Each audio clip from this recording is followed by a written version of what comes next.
Kate. I do makeup for the theater department. Today in this video I'm going to show you how to do a very simple Gore makeup like this cut right here. You use very few products, things you can just find in the department yourself, and you can use this for Halloween or stage makeup or just to scare your friends or whatever you want to use it for. So yeah. Here are the supplies you'll need to get this look.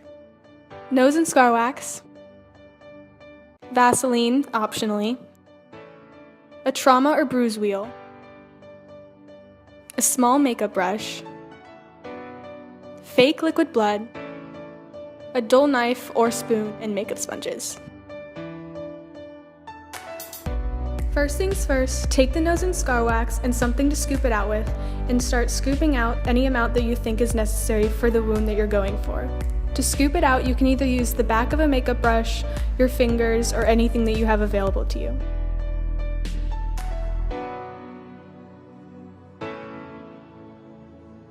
Once you've found the amount that you need, start shaping it into a hot dog shape like you see me doing here.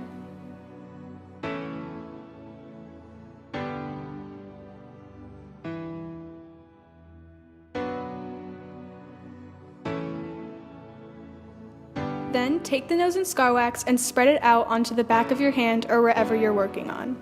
You want to spread outwards and swipe with your fingers, but make sure not to pull too hard, especially if you don't have Vaseline to make it smoother.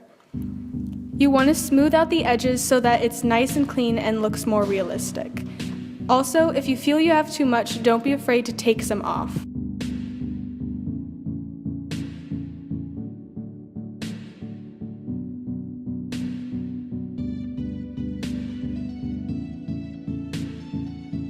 While you're spreading it onto the back of your hand, you want to make sure that you still have that mound in the center of the nose and scar wax, so that when you cut into it, it looks real. Keep spreading out the nose and scar wax until you get the desired shape. This is the part that's going to take the most time.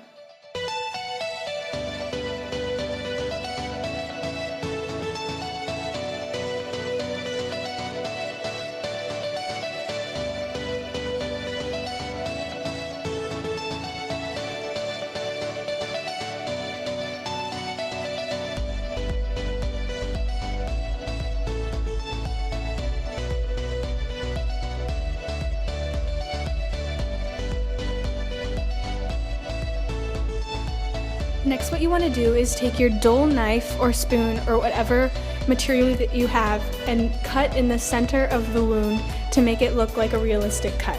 You want to make sure that whatever you're using isn't sharp enough to actually cut you.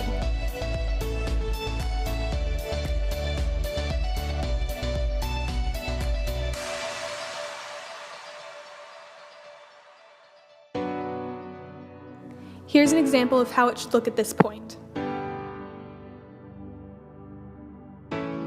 Our next step is using the trauma wheel. You want to use a purplish or red color first. This is what's going to create that realistic bruising look to it.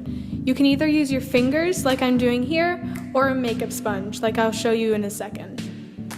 For this step, it's very important that you tap and do not rub, or else you could pull the nose and scar wax and ruin it.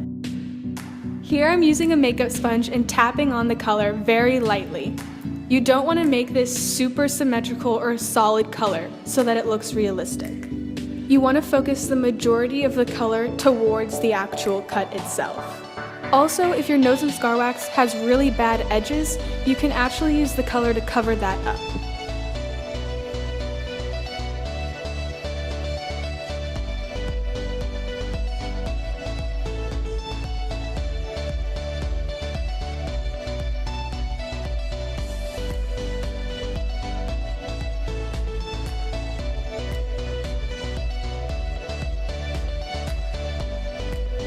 Next, take your blue color and basically do the exact same thing that you did with the purple or red color, but be a little bit more selective as to where you put this. You want to keep the blue more towards the actual cut itself so that it looks more realistic. Don't be afraid to add more color where you think it's necessary. No cut is the same, and it's all down to your perspective.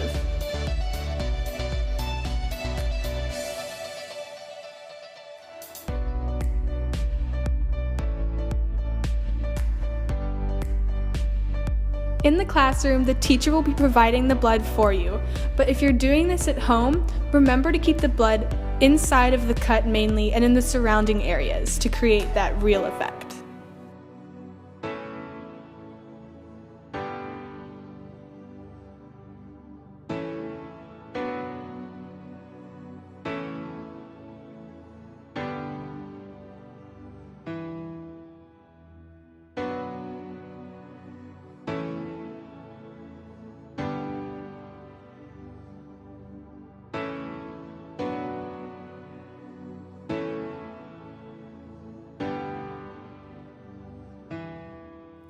Now optionally, what you can do is take some of the blood and put it surrounding the cut, and you can take a makeup sponge and dab it around so that the blood looks more gruesome and messy.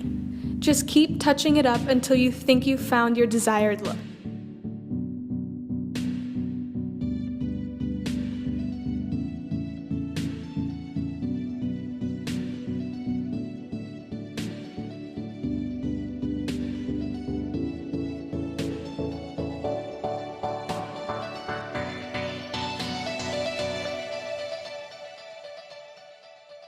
After adding your final touches, this is how it should look.